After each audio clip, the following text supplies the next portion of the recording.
Ano po yung ating pinag-aaralan for the last few weeks? Ano po? Ha? Mag-review po tayo. Alam niyo minsan pag every month meron akong bagong series kasi na series, yung series po hindi sa cellphone na, series, yung pagkakasunod-sunod. Si Siri yun. So, ang lagi kong topic ay isang buwan, isang tema, and then china-chop-chop natin para lalo nating maintindihan yung bawat detalye ng ating inaaral at tinuturo dito. Yung mga yung mga worship leader minsan nagtatanong, "Pastor, anong topic nyo this month? Ano yung ituturo nyo this month? Ano yung theme?" Do sa mga nagso-song lead, ano yung sagot ko? Anong sagot ko? Lalo na pag wala pa akong masend na topic. Wala pa din, ano? Ano yung mga sinasabi ko sa inyo? Kadalasan ang sinasabi ko ganito, pinagpipray ko pa. Okay, kunyari, August or September. So, 1 week before September, tatanungin nila ako anong theme, anong topic, para yung praise and worship related sa pag-aaralan. Ganun po yung ginagawa dito sa church. So, the whole week po ay merong ginagawa ang bawat leaders and workers dito, lalo na kami.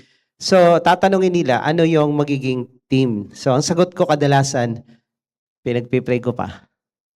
Kasi minsan may pagpipilian ako, 2, 3, minsan wala talaga. So, pinagpe-pray ko pa. Bakit ako nagpe-pray? Bakit po? May tao ba dito? Bakit po?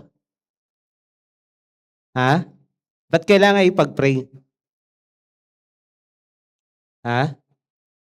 Kasi word of God to, di ba? So, pinagpe-pray ko, Lord, ano ang gusto mong ituro ko sa mga anak mo? Ano yung kailangan ng bawat individual o ano yung kailangan ng buong church? Pag nangusap kasi si Lord, minsan individual, minsan buong church. So, hindi ako nag-iimbento ng tinuturo dito na, ito gusto ko to. Kasi si ganito, may problemang ganito, gusto ko siyang tulungan. O si ganito kalagayan, gusto ko siyang patamaan. Hindi po yun ganun. Pinagpipray ko, Lord, ano ang gusto mo? At kung anong gusto mo, kahit ayokong ituro yon dahil minsan yung tinuturo ko mabigat. Minsan yung tinuturo ko masakit, hindi encouraging. Pero yun ang gusto ni Lord.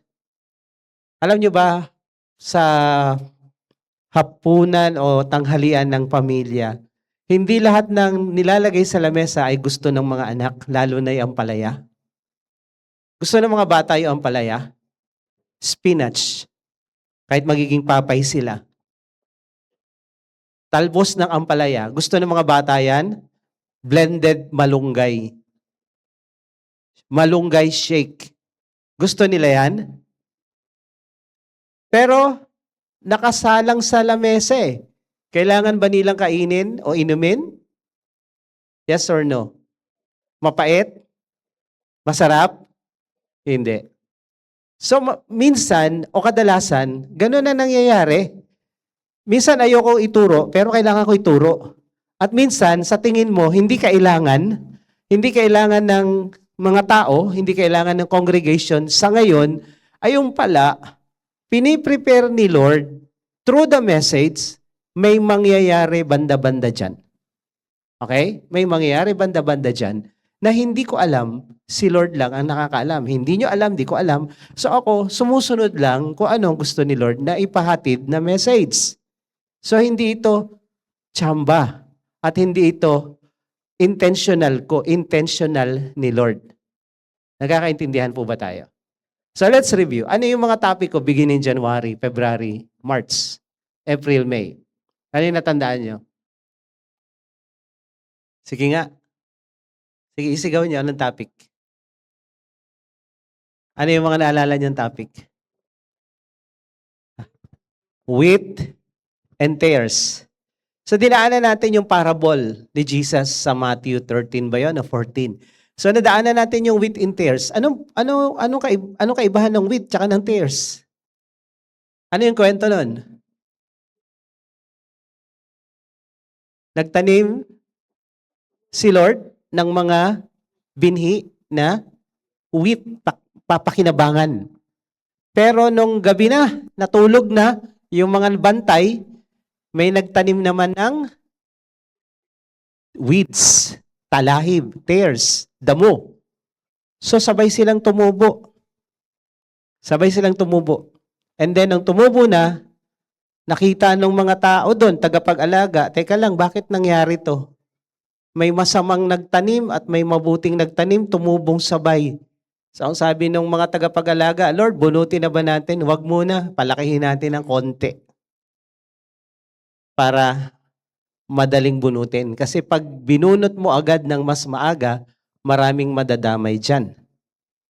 Okay? At makita natin ang tares at ang weeds tsaka wheat magkaiba. Pag tumubo ang wheat, ano mangyayari? Magkakaroon ng bunga, tapos yumuyuko siya kasi mabigat ang bunga niya. The more na nagkakaroon siya ng bunga, nagiging humble siya.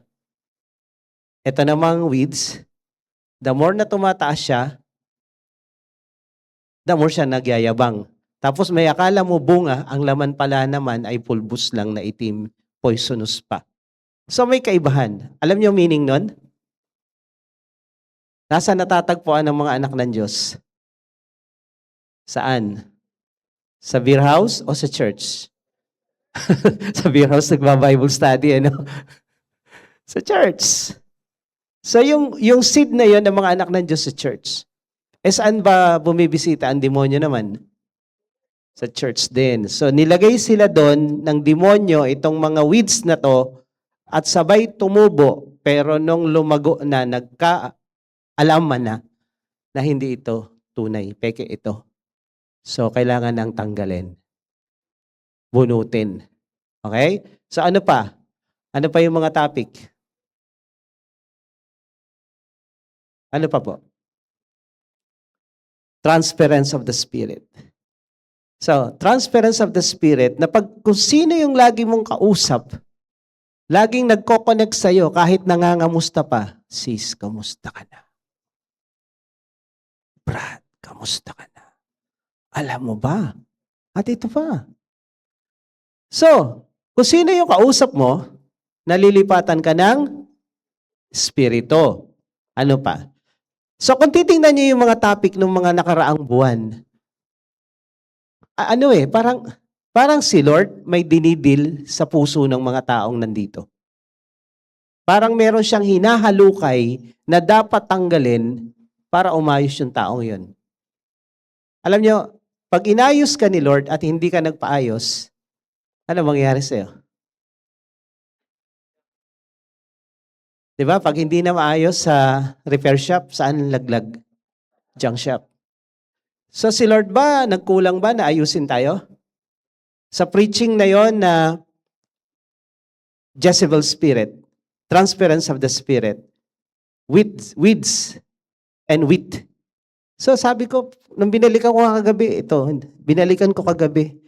Oo nga no, parang si Lord merong gustong kalikutin sa puso nating lahat na dapat ayusin. Kasi ang topic natin this month o last month pa is preparing the way of the Lord. Actually, binigay sa akin ni Lord John last year pa.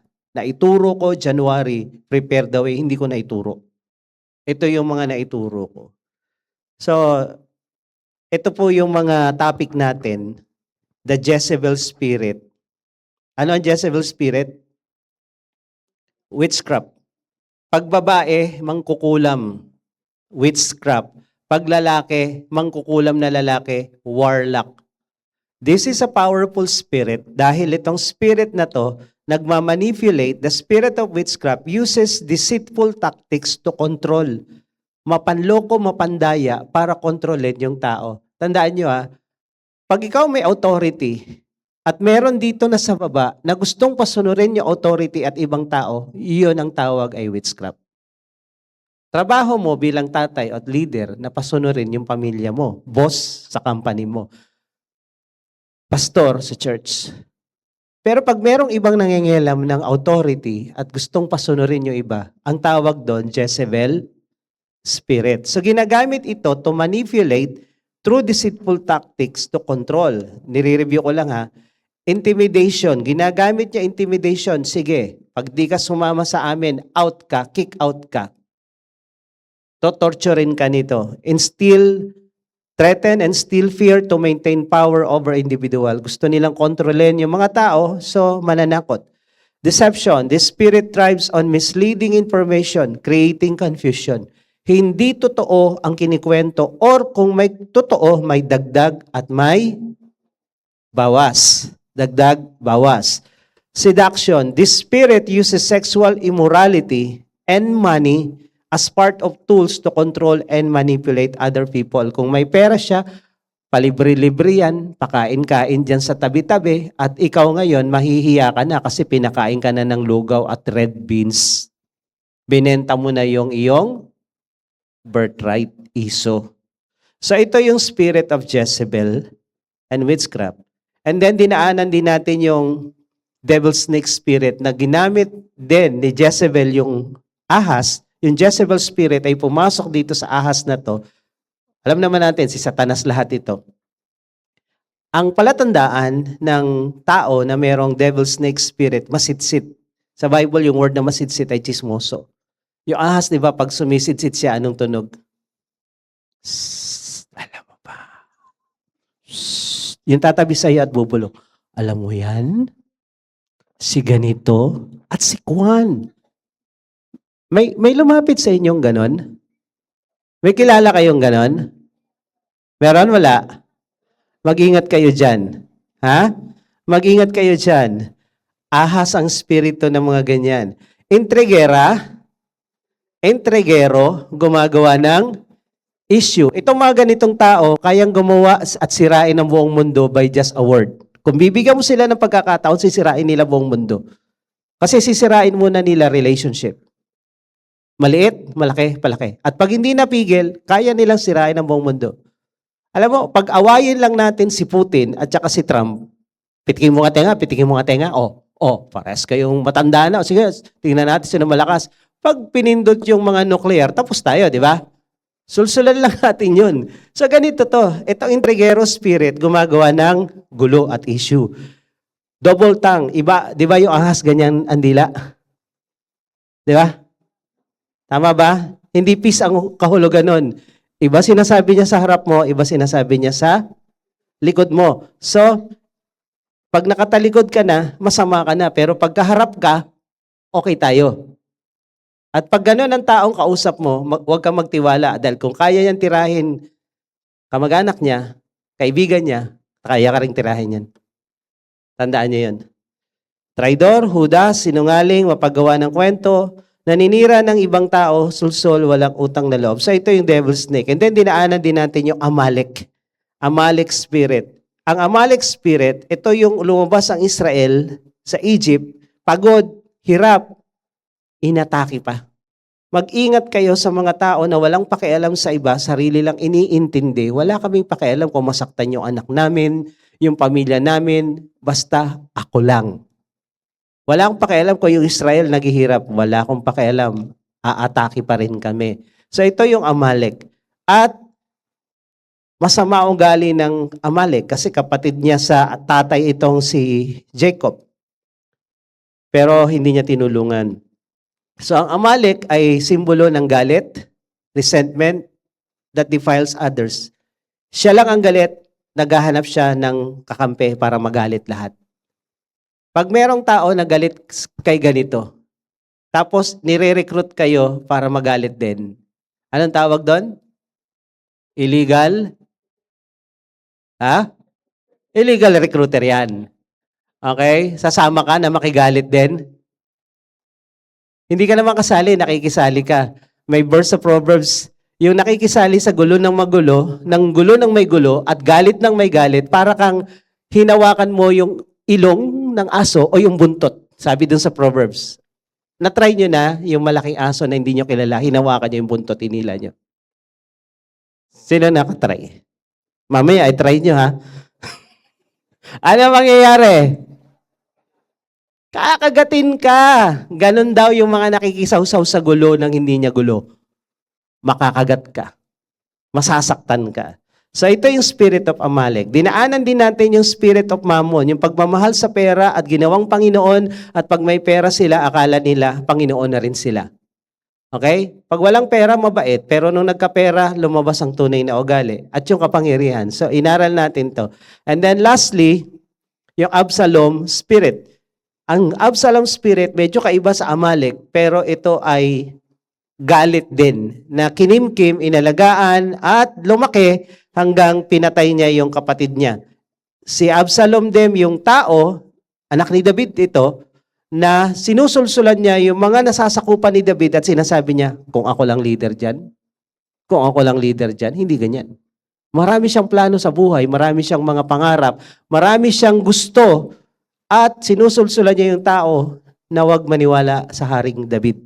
Kinuha niya yung puso ng mga tao, binuyo niya at sinama niya sa pagre-rebelde. At lahat sila nagkandamatay. 20,000 namatay dahil dito sa rebellion ni Absalom. Okay? So, sabi ng Proverbs 26, tingnan nyo sa Tagalog. 20:27. For lack of wood, the fire goes out. Nasubukan nyo na nung uso pa yung gatong sa probinsya. Pag wala ng panggatong at naubos na yung mga kahoy doon, nasunog na, ano mangyayari sa apoy? Mamamatay na. So ang sabi rito, where there is no whisperer, quarreling ceases. Pag walang pabulong-bulong at yung mga chismosong tao, yung gulo tumitigil. Gusto mong tumigil ang gulo? Huwag kang magsit-sit, huwag kang magpasa-pasa ng kwento, tapos ang gulo. Hello? Dito, binabawal po natin ang chismis, dinidiin po natin dito. Kung may concern ka sa tao kang yun lumapit, huwag sa katabi mo. Wala siyang pakialam sa'yo. Naghahanap ka lang ng damay. Yung maliit na apoy, ginagatungan mo para lumaki. Every time you talk to other people, ikwento mo. Yung maliit na apoy, lalaki yan. Okay? So, ang sabi ito, pero pag tumigil yung sit-sit na yan, yung mga chismosa, quarreling ceases. Tumitigil ang gulo. As charcoal to hot embers and wood to fire, so is quarrelsome man for kindling strife. Kung paano yung mga gatong at uling ay nagpapalakas ng apoy, yung tao na mahilig sa kaguluhan at chismosa ay nagdadagdag ng gulo talaga yan. Nagagatong. Sa Tagalog yun, pag binasa nyo, sulsol. Pero ba kayo kilalang mga sulsol? Na maliit lang naman yung issue, pinapalaki pa.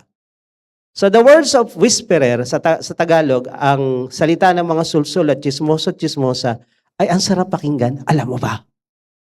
Di ba tayong ganyan pag mayroong mga balita, gusto nating pakinggan yung buhay ng may buhay? Tama, mali. Pero pag buhay na natin ang topic, hindi ako yan, siya yan. Lalo na sa preaching, ikaw tinatamaan, binabato mo, no? Forward. Pino-forward mo sa iba eh. So, the words of the whisperer, parang masarap pakinggan to. But they go down into the inner parts of the body like the glaze covering an earthen vessel, prevent lips with an evil heart. Whoever hates disguises himself with his lips. Yung mga taong galit, gustong makahanap ng kakampi at ng dadamay. At tinatakpan niya yung galit niya sa puso sa pamamagitan ng magagandang salita. Sabi dito, disguise himself with his lips. He harbored deceit in his heart, pero sa puso niya, galit at saka yung deception. When he speaks graciously, kunyari mabait, believe him, not. Alam mo ba? Concern lang naman ako sa'yo. Concern lang ako sa'yo. Kasi mag-isa ka na lang sumusunod sa tama. Marami kami sa impyerno. Ikaw dyan lang, isa. Kawawa ka. Kawawa ka, malungkot, papuntang langit mag-isa. Alam niyo ba, yun naman talaga sabi ng Bible eh. Ang papuntang impyerno, maluwag, maraming, dumadaan, masaya. Pero ang papuntang langit, mahirap, makitid ang daan, kukunti lang sila. So wag kang pabudol dito. Sabi diyan, but there are 7 abominations in his heart. Sa puso ng taong yan, ay merong karumal-dumal na mga spirito. Kahit magpanggap pa yan, though his hatred be covered with deception, takpan man niya yung kanyang galit, his wickedness will be exposed in the assembly. Malalaman ng lahat ito.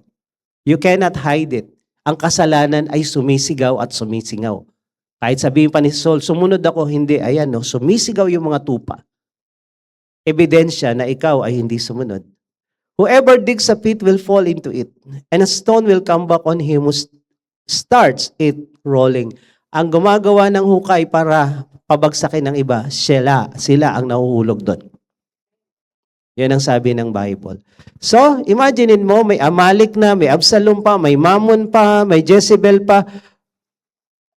Sa pagpapastor at magiging missionary, ilang ulit na namin nakatagpo at nakabangga to. Parang sabi ni Lord, the Amalek, you will have war with Amalek from generation to generation. From time to time, siguro mga 6-7 beses na namin nakaharap tong mga to. Pero alam niyo ba ang mga demonyo hindi namamatay? Lumilipat lang. Alam niyo yon? Sabi mo sa katabi mo, alam mo ba yon? Ang mga demonyo hindi namamatay. Lumilipat lang. Hanggang wala pa sa impyerno yung mga yan, naghahanap yan ng lilipatan. At alam mo kung sino yung paborito niyang lipatan? Anong yung katabi mo? Alam mo kung sino? Ikaw. Kaya bantay. Bantay anay ha? Watch out.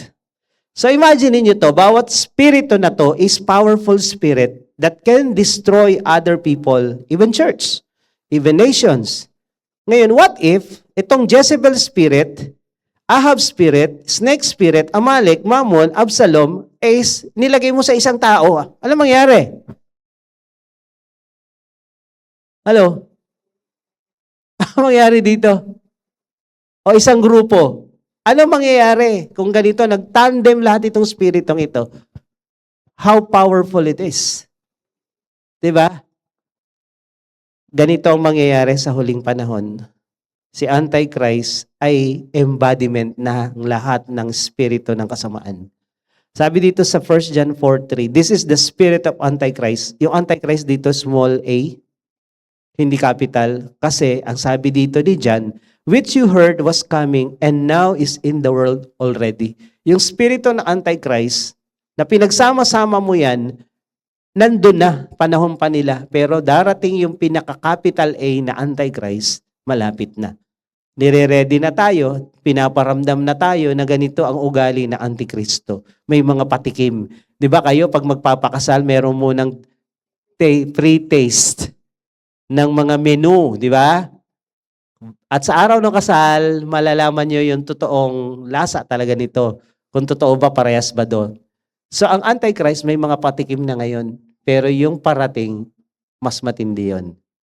Nakalagay yun sa 2 Thessalonians 2:3. Ang tawag sa kanya is the man of sin o lawlessness. So, yung man of sin na to, na mawawasak pagdating ni Lord, siya yung the man of sin is the embodiment of the sin of men. Lahat ng naimbentong kasalanan ng tao, lahat ng maisip mo, nandoon sa Antikristo. The man of sin is the embodiment of the sin, total sin of men. Kaya nga siguro, member din to ng LGBT itong Antichrist. Kasi kasali yun sa kasalanan. Okay? Siguro lahat ng kasalanan na maiimbento pa, nandiyan sa kanya. So pag ikaw, lahat ng spirito na to ay nasa iyo, Antikristo na. Akala mo Christian ka, pero hindi, Antichrist ka. At wala dito nun. Amen? So yung topic natin, natanggalin yung mayayabang, the voice of the one crying in the wilderness, ihanda nyo yung daan ng Panginoon, yung mga bundok, tanggalin, ibagsak, yung mga hill, ibagsak, at yung mga nagpapakumbaba, itaas, yung mga baluktot, tuwirin, at pag hindi na tuwid, tanggalin. Bakit? Anong mangyayari pag natanggal at umayos yung daan ng Panginoon? What will happen? All flesh shall see the salvation of God. Maraming masisave pag natanggal yung mga hadlang. Sabihin mo, maraming masisave pag natanggal yung mga hadlang. Maraming breakthrough, maraming blessing. Kailangan tanggalin yung mga hadlang sa daanan ng Panginoon para siya makakilos at makagalaw para gumawa ng himala at magligtas. At ginagawa niya na ngayon. sinisimula na ni Lord ang breakthrough. Amen? Kaya sabihin mo sa katabi mo, humanda ka. God is doing great things. He is going to perform miracles sa buhay mo, sa buhay natin sa church na to. Okay? So, matuto lang tayong gawin kung ano yung tama. Huwag tayong magpadala sa Amalek, sa Absalom, at kung ano-ano pang spirito, ihanda natin yung daanan ng Panginoon. Personally, family, church. Yung bansa, susunod na lang yan. Hindi natin kayang pakialaman kung ano man yung nangyayari sa bansang ito. Pag-pray na lang natin. Pero, pag nagsimula sa atin ang pagkilos ng Diyos, para ding apo yan, kakalat yan. Amen? So, dito ako magtutuloy sa isang kwento uli ng pagsunod. Sa 1 Kings 13:1, 7 to 10. Ito yung kwento. Isa-summarize ko lang dahil hindi natin mababasa yung buong chapter, masyadong mahaba. Merong inutusan si Lord na young prophet. Ang tawag sa kanya sa ibang mga translation, young prophet. Kasi may binanggit dito na old prophet. So when you speak of old, therefore by comparison, young yung isa. So ang sabi dito, behold, the man of God came out of Judah by the word of the Lord to Bethel. Papuntang Bethel. Ang Bethel ay tahanan ng Diyos. Kaya lang binalahura nila. Nag-worship sila doon sa baka at si Baal ay winorship nila sa lugar na yan. And then, dumating yung haring Jeroboam, tinuloy yung kawalang hiyaan ng mga naunang hari sa kanya. So habang siya ay nag-offer doon sa altar na yon, pinadala ng Diyos itong taong ito, itong propetang ito. At habang siya ay nag-aalay, sabi ng propeta, merong ipapanganak na bata, Josiah, at siya'y maghahari sa Israel. Yung buto ng mga propeta ni Baal at ni Asherah, susunugin sa altar na to. At ito ang ebidensya na mangyayari to. Magigiba tong altar na to ngayon din. At ang sabi dito sa kwento, hinawakan siya ng hari. Pag hawak na ganon, hindi pa nakakahawak, tumigas yung kamay parang tuod at hindi niya na magalaw. And nawasak yung altar. On the dot. Agad-agad. So, yung hari ay nakiusap dun sa propeta. Sabi niya, pagdasal mo ako sa Diyos mo na bumalik yung kamay ko, umayos. So ang sabi dito, nung umayos na yung kamay niya, gumaling na, sabi ng hari, the king said to the man of God, come home with me. Sumama ka sa akin and refresh. Mag-relax-relax ka muna. Mag-inom-inom lang tayo kape-kape. And I will give you a reward. Bibigyan kita ng reward. And the man of God said to the king, if you give me half of your house, kahit kalahati pa ng kaharian mo o palasyo mo, ibigay mo sa akin, I will not go in with you. Hindi ako sasama sa iyo. Bakit daw? And I will not eat bread or drink water in this place, for so was it commanded me by the word of the Lord. Bakit hindi siya iinom at kakain doon? Dahil utos ni Lord, saying, you shall neither eat bread or drink water, nor return by the way that you came. At hindi ka babalik sa dinaanan mo, sa iba ka dadaan. So he went another way and did not return by the way he came to Bethel. So, umalis na siya, iniwan niya yung hari, at pauwi na siya, paalis na siya doon, nalaman nung mga anak nung old prophet, yung nangyari. Kinuwento sa tatay nila, may young prophet doon, anointed, lupit. Nung sinabi niyang mawasak yung altar, wasak yung kamay ng hari, naging tuod, at pinagaling niya. Isang araw lang nangyari, sa isang sitwasyon, ang daming himala. So nung narinig ng old prophet yun, now an old prophet lived in Bethel, and his sons came and told him, sinabi nga, so ang ginawa ng old prophet, he went after the man of God and found him sitting under an oak. And he said to him, sinabi niya, ikaw ba yung man of God na pumunta dito galing ng Judah? Kung prophet ka, ba't ka nagtatanong? Hello? Ba't siya nagtatanong? Prophet to Kung ikaw prophet, nakakabasa ka ng utak at puso ng tao at nakakarinig ka kay Lord, bakit ka nagtatanong kung siya? Something is wrong. Hello? Red flag to Prophet ka pero hindi mo alam. So ang sabi niya, ikaw ba yun? At sabi ng young prophet, ako nga. Then he said to him, halika, come home with me, eat bread. And he said, I may not return. Sabi ng young prophet, hindi ako pwedeng sumama sa iyo. Hindi ako pwedeng kumain o uminom man lang ng tubig sa lugar na to. Dahil, for it was said to me by the word of the Lord, sabi ng Panginoon, hindi ako kakain, iinom, o babalik man sa dinaanan ko. Yun ang utos ni Lord. Nakailang sabi na siya sa utos ni Lord. Alam na alam niya yung utos, di ba? Alam na alam niya. Ngayon, ang sabi ng propeta na matanda, propeta ko, no? And he said to him, I also am a prophet as you are. Propeta din ako. An angel spoke to me by the word of the Lord. Kinausap ako ng anghel. At sinabi ang salita ng Diyos, saying, bring him back with you into your house that he may eat bread and drink water. But he lied. Nagsinungaling itong old prophet kuno.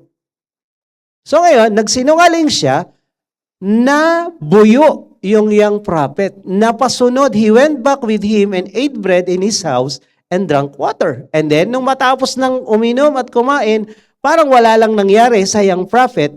Pero bago yon, itong old prophet, kung totoong old prophet siya, biglang nagsalita si Lord through the old prophet. As he sat at the table, sabi dito, the Lord came to the prophet who brought him back, and he cried to the man of God who came from Judah, thus says the Lord, because you have disobeyed the word of the Lord, and have not kept the command the Lord your God commanded you, but have come back, and have eaten bread and drunk water in this place, your body shall not come to the tomb of your fathers. Ang ibig sabihin, mamamatay ka na at hindi ka maililibing sa binili niyong libingan dyan sa Heaven's Gate. Hindi. Dito ka lang sa kanto ng masinag mamamatay. Imagine mo yun, meron ka dyang ang tawag doon, yung mausoleum. Hindi ka doon. So, 1 King 13:23. After nun, kumain, uminom, umalis. Along the way, as he went away, a lion met him on the road and killed him, and his body was thrown in the road. Ito na nga. Anointed, powerful, healer, prophet. Uminom lang naman kami ng tubig eh. Nag-inuman lang naman kami. Bakit naman namatay to? Masama bang uminom? Masama bang kumain ng tinapay? Masama bang itira yung matatabang hayop para kay Yahweh? Masama ba? Bakit naging masama ang pag-inom ng tubig at pagkain ng tinapay at hindi pagpatay dun sa mga hayop dahil iaalay kay Yahweh? Bakit naging masama ang mga bagay-bagay na ganito? Dahil utos. Pag ikaw ma-question, ang dami mong tanong, bakit ganun? Bakit ganun? Eh yan ang batas eh, yan ang utos eh. Ikaw kaya maging Diyos? The mere fact na yung prophet na to, hindi siya ang inutusan ni Lord, may problema siya. The mere fact na hindi ikaw ang Diyos, hindi ka pwedeng maging Diyos. The mere fact hindi ikaw ang pastor, hindi ikaw masusunod. Hello? Hello? Hindi ikaw eh. Kasi kung ikaw sana, ikaw na nga. Itong propetang matanda, kung siya talaga ay pinili ng Diyos at nakakonek, dapat siya na lang ang pumunta ron, hindi na yung bata. So may problema dito. So, when the prophet who had brought him back, yung matandang propeta, kinuha yung bangkay niya. At nung nilibing, hindi sa libingan nila, ng mga pamilya niya, nilibing doon sa kanyang sariling libingan, ang nakalagay doon sa kanyang epitaph. Alam niyo yan, pag may nakalibing, may tawag doon, in the loving memories of ganito, at may nakalagay doon. Ito yung nakalagay. This is the man of God who disobeyed the word of the Lord. Therefore, the Lord has given him to the lion which has torn him and killed him. Ang galing, no? What if ikaw yun? Ito yung Christian na matigas ang ulo, nilapa ng leon kasi masuwayin. Hello? Gusto niyo ganun nakalagay sa niyo? Puntod? Sa lapida. Lapida. Lapida. So, imaginein mo to. Ang ganda na ng simula mo eh. Tama na eh. Anointed ka na eh. Blessed ka na eh. Sumunod ka na eh. Bakit nagkaganon? Ano ang nangyari? So tingnan natin isa-isa ha. The disobedient young prophet has a direct connection to the highest authority. Tingnan niyo to ha. Nakakadirekta ka naman sa pinakamataas eh. Bakit ka nakinig sa nakakababa?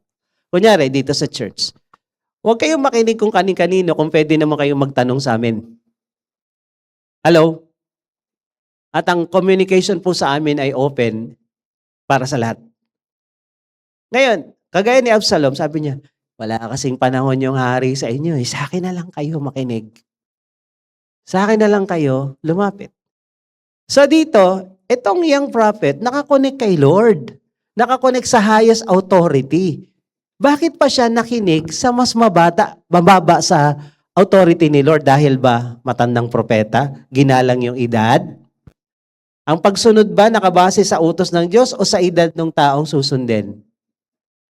Ha? Di ba sa utos ni Lord? Hindi porke matanda yan, susundin mo. Hindi lahat ng matanda may kinatandaan. Sorry sa mga senior ha. Senior po ako. Hindi lahat sila ay tumanda na may kinatandaan.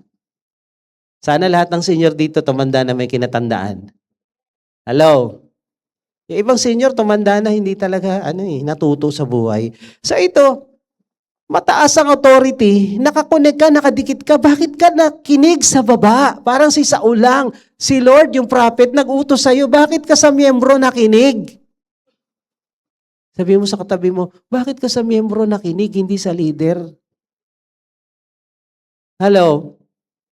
And then, sabi dito, 13 verse 1, itong taong ito na sinasabing old prophet, so the man of God came out of Judah, itong yung prophet, pumunta ng Bethel. Pero meron ng prophet doon. Tapos ang sabi dito sa verse 8 and 9, ilang ulit niyang binanggit na I will not eat bread or drink water, ilang ulit na? Dito pa lang sa binasa natin. 2, 3 eh. So sa hari, isa. And then, doon sa prophet, isa. Inulit pa niya. Pero bumigay. So, malinaw ba utos? Alam niyo, pag ako nagturo, sa totoo lang, walang halong buhat bangko. Bakit detail? Bakit series? Kasi gusto kong maintindihan ng lahat. Ang trabaho ng teacher, dahil ang gift ko ay teaching. Yung mahirap na topic, madali mong ipasok sa tenga. Kaya nga itong kamay, ito prophet. Ito apostle. Ito prophet. Ito evangelist. May sing-sing, ito nagkakasal pastor. Pero ito teacher. Ang teacher, pinapasok sa tenga mo yung mahirap na topic para madali mong maintindihan. Yan ang trabaho ko. Alam ng marami yan na andali niyong maintindihan yung tinuturo. So ngayon, kung meron man na message na hindi mo naintindihan, bakit ka magtatanong sa old prophet, bakit hindi ka dumirekta sa pinakamataas? Ganito ang nangyari dito eh. Alam na alam niya yung utos eh. Alam na alam niyo ba utos? Hello? Alam na alam niyo ba? So alam na alam niya utos. And then, sabi dito sa Bible na binasa natin, now an old prophet lived in Bethel. Kung nakatira ka na dyan sa Bethel, at pumunta yung taga-Juda para mag-preach sa Bethel, nandiyan ka nakatira. Bakit hindi ikaw ginamit ni Lord? Bakit hindi ikaw ang ginamit ni Lord? Bakit kaya?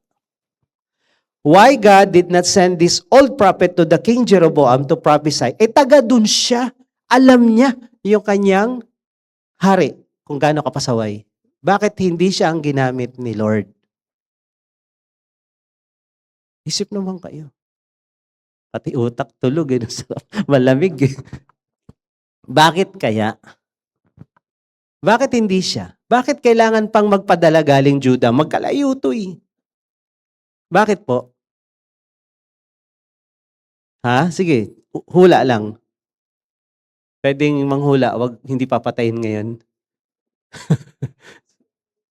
Dahil? Yun, maybe. Backslider yata tong propetang to. Eto, sa tingin ko lang, inisip ko lang, bakit hindi siya ginamit? Nandun na siya, hindi na siya babiyahe. At walang issue kung kakain siya o iinom doon kasi taga ron siya. Bakit pinahirap pa yung trabaho? sa isip ko lang, maybe retired na siya na propeta. Or backslider tong prophet na to. Kaya hindi siya ginamit ni Lord, backslider. The mere fact na hindi ikaw ang leader dito, baka backslider ka na. The mere fact na hindi ikaw ang ginagamit ni Lord, baka backslider ka na. O hindi ka na nakakonect kay Lord, kaya hindi ka na ginagamit ni Lord. O kaya ka na hindi ina-assign ng ministry heads mo. Baka disconnected ka na. Di ba? Possible ba? Or, yung pang-apat, baka special talaga yung mission ng young prophet. So whatever it is, hindi natin alam. Pero kung titingnan natin, kung propeta kang connected kay Lord, hindi ka backslider, tinanong mo, ikaw ba yung prophet na pumunta doon? Doon pa lang sablay ka na eh. So ngayon, because of this, hindi ginamit ni Lord yung older prophet dahil may problema siya. Alam mo, pag di ka na ginagamit, ibig sabihin may problema ka na. Hello? Kaya nga dito may DA pa tayo eh. Hindi na siya ginamit eh. Then, if you can connect and talk to the highest authority and command, and the command was coming from the highest authority, why you will listen to the lesser authority? Bakit mo pakikinggan ito kung merong mas mataas dito na pwede ka namang magtanong? And beside, itong mas mataas na to, siya nga ang nag-utos sa iyo eh. Siya ang dapat mong pakinggan, hindi ito. Okay? Hindi ito. At kung titingnan nyo, itong propetang ito, nung sinabi niyang bumalik ka, nagsasabi ng totoo o nagsisinungaling? Nagsisinungaling. Ang mga backslider, naghahanap ng damay. Hello? Naghahanap ng damay ang mga backslider. Ako, hindi ginagamit ni Lord. Ikaw ginagamit, inggit ako sa'yo. Idadamay kita para hindi ka na rin magamit. Yung mga ginagamit dito, may mga naiinggit sa inyo ha. May mga nainggit sa inyo, iingat lang kayo. So why you will listen? Sabi ng 1 King 13:18, propeta din ako. Dapat sinagot ng iyang prophet. Kung prophet ka, dapat ikaw pinadala ni Lord kay Jeroboam. Why me? Why not you? Kung okay ka, dapat ikaw tumatayo dyan. Kung okay ka, dapat ikaw yung gumagalaw dito. Kung okay ka, tandaan nyo yan ha, kung okay ka pa kay Lord, dapat ikaw nandyan. Ba't wala ka dyan? Kasi, hindi ka na okay kay Lord. Kaya lang itong young prophet, siguro tiningnan niya yung edad. Hindi si Lord ang kanyang tiningnan yung edad. Matanda sa akin to, respeto na lang. So, ang sabi dito, itong backslider na prophet na to, yung old prophet, itutulak ka na sumuway sa Diyos. Yung mga hindi na ginagamit, naiinggit sila sa mga ginagamit at gusto nilang idamay ka na hindi ka na rin kagamit-gamit. Alam niyo po ba yan? Hello? So, tinulak ng old prophet, yung young prophet na sumuway, at dahil doon, siya'y namatay. So, naghahanap ng damay itong old prophet. Ayaw ng old prophet na to, na sumusunod ka kay Lord. Ang gusto niya, sumuway ka rin. Siguro na disqualified siya along the way, kaya hindi na siya ginamit dahil hindi siya sumunod. At yung mga hindi sumusunod kay Lord, naghahanap ng damay. Kaya sabihin mo, wag kang padadamay. Sabi mo sa kabila, wag kang padadamay. 1 King 13:24. So as he went, nilapa siya ng leon, winasak yung katawan niya, at ang nilagay sa libingan niya, ito yung tao na sumuway sa utos ng Diyos, kaya kinain ng leon. Alam niyo ba ang leon sa Bible? Ang sabi ng 1 Peter 5:8, mag-ingat kayo at magbantay, ang demonyo ay nag-aabang ng lalapain. At sino ang nilalapa? Yung mga young prophet, yung mga Christian na nakikinig sa iba at hindi sumusunod kay Lord. Hello? Nag-aabang ang leon, naghahanap siya ng sisilain. At pag nasila ka ng leon, which is the devil, sabi dito, sa 1 Corinthians 5:5, may mga ilan na pinakain sa leon si Pablo. Sabi niya, doon sa taga-Korinto, yan taong yan na nanggugulo sa church nyo, i-deliver nyo na o i-regalo nyo na kay Satanas. For the destruction of the flesh, that his spirit may be saved in the day of the Lord. Mawasak siya, maligtas man lang ang kanyang spirit at kaluluwa. At binigyan pa niya na example sa Timothy 1:19. Holding faith and good conscience, by rejecting this, some have made shipwreck of their faith, among whom are, names talaga no? Grabe to, si Hymenaeus and Alexander, whom I have handed over to Satan that they may learn not to blaspheme. Pag ikaw nag-backslide, ikaw sumuway, lalo na tumindi na yung katigasan ng puso mo, ito ang nag-aabang sa iyo. Kaya sabihin mo sa katabi mo, huwag kang pakagat dyan, laki ng bunganga niya, no? Umiwas ka. Dahil pag kinagat ka ng demonyo, itong mangyayari sa iyo. When the unclean spirit, Matthew 12:43, has gone out of a person, pag ikaw nag-retreat, tinanggap mo si Lord, yung mga demonyo sa katawan mo umalis. Ilan kaya demonyo sa katawan natin, palagay niyo? Siguro ako, ang dami. Nung tinanggap ko si Jesus, ang dami siguro. Ngayon, pag di ka nagpatuloy kay Lord, nag-backslide ka, hindi mo pinuno yung puso mo ng salita ng Diyos, ng Espiritu ng Diyos, at bumalik yung mga demonyong umalis sa buhay mo nung tinanggap mo si Jesus o nung nag-retreat ka, ilan daw ang babalik sa'yo? Kung isa lang ang demonyo mo sa katawan, pag bumalik siya, ilan ang bitbit niya? Malungkot ang mga demonyo, ayaw nilang nagsosolo. Ang demonyo gusto tropa-tropa yan. So magbibitbit siya ng 7 na mas malala sa kanya. So pagbalik nung umalis ng demonyo sa iyo, may bitbit na 7 mas malala, ilan na? 8 na. Eh kung 10 ang demonyo nung tinanggap mo si Jesus at umalis yung 10, pag bumalik yun, ilan ang bitbit? Bawat isa tig 7, di ba? So ilan yun?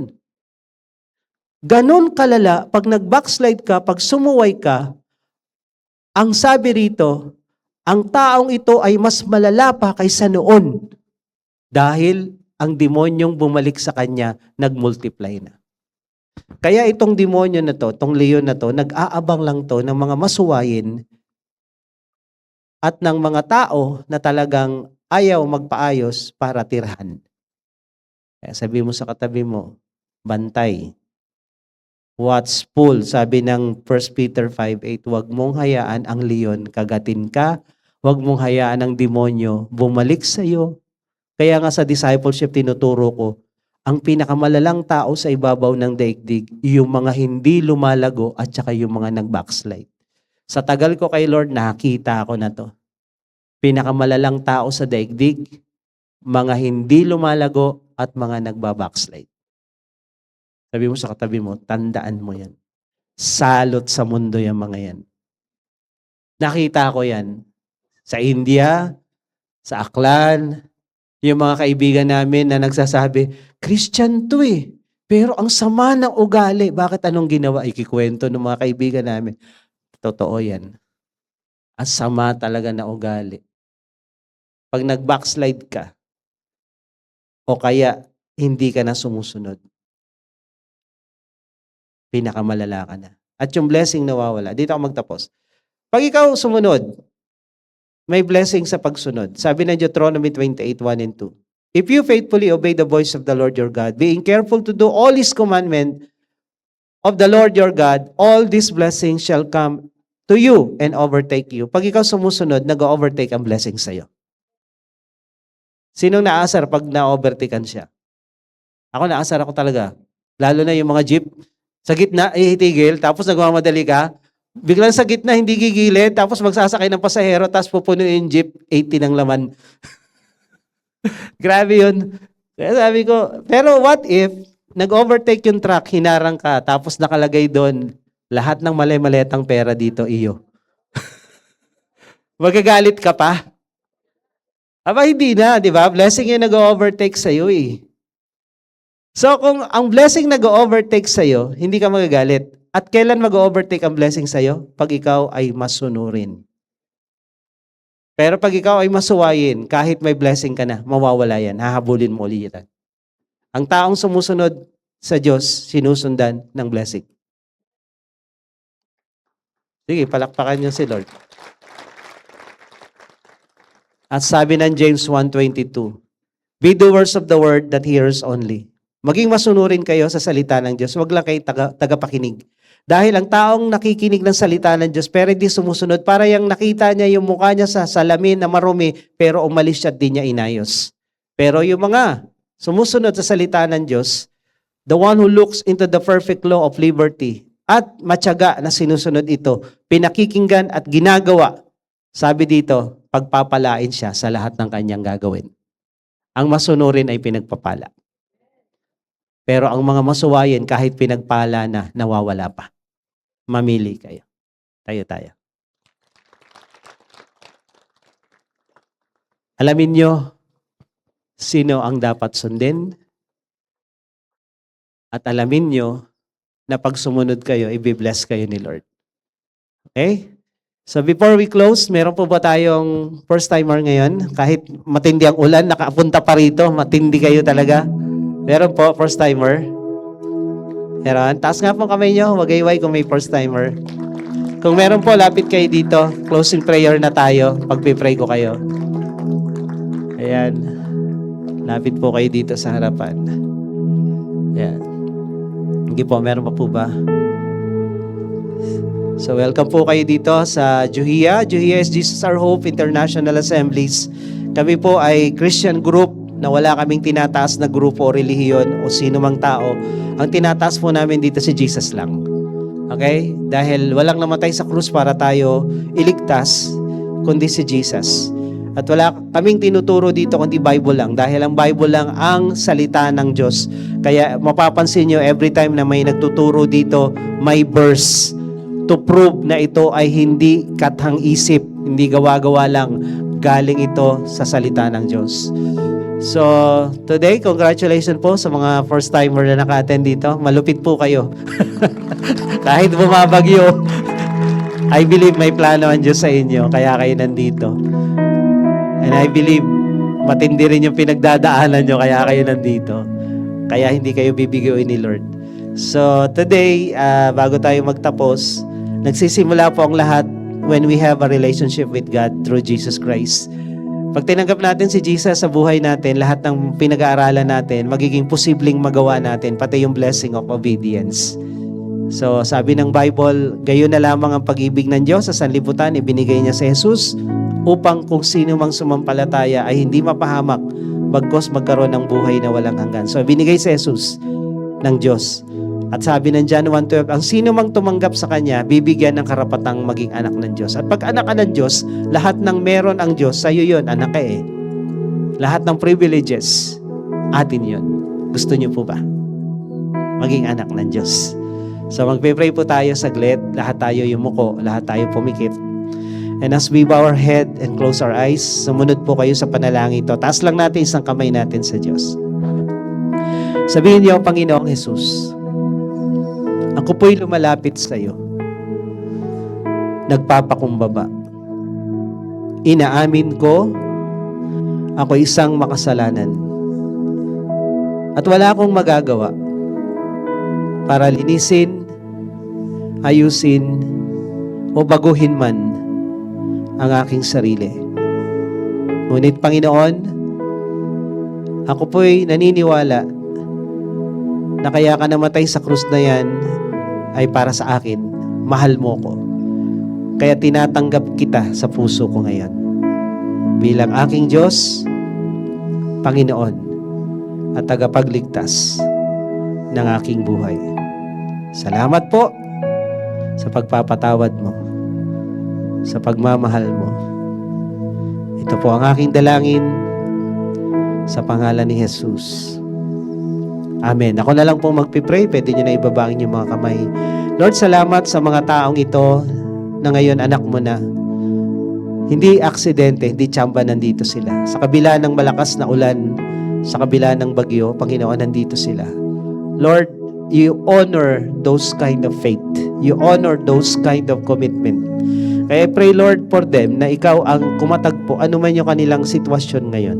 Ano man yung problema nila, ano man pinagdadaanan nila, gaano man kahirap, kaimposible, Lord, katagpuin mo sila. Gumawa ka ng himala sa buhay nila, Panginoon. At ganun din naman sa lahat na nandirito na kahit umuulan, bumabagyo, nandito sila. Katagpuin mo kaming lahat. Lahat ng mga pangangailangan namin ngayong linggong ito, ibigay mo, Panginoon.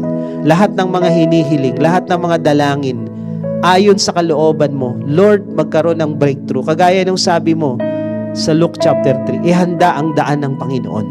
Tuwirin ang mga baliko. Ibagsak yung mga nagmamataas.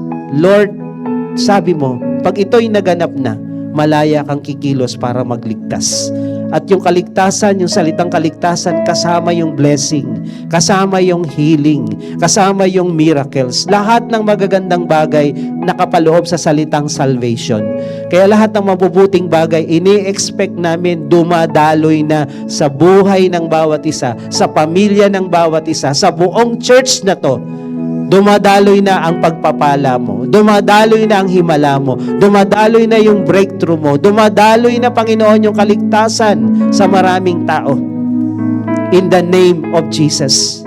At lahat ng mga spirito na naituro at nasabi na namin dito sa pulpito, hindi na to magtatagumpay sa buhay naming lahat. Hindi ito magtatagumpay sa church na to. In Jesus' name, we declare the total defeat of Satan in all his cohorts. In the mighty name of Jesus, you are a defeated foe. Jesus won the ultimate victory on the cross of Calvary 2,000 years ago. And we stand on that ground. We stand on that victory today. As a church, as a family, and as a people of God. Salamat, Panginoon. The battle belongs to you, but the victory is ours. Salamat, Lord. We give you all the glory, praises, honor, and thanksgiving. In Jesus' mighty, mighty name we pray. Amen and amen. God bless you po. Saglit lang.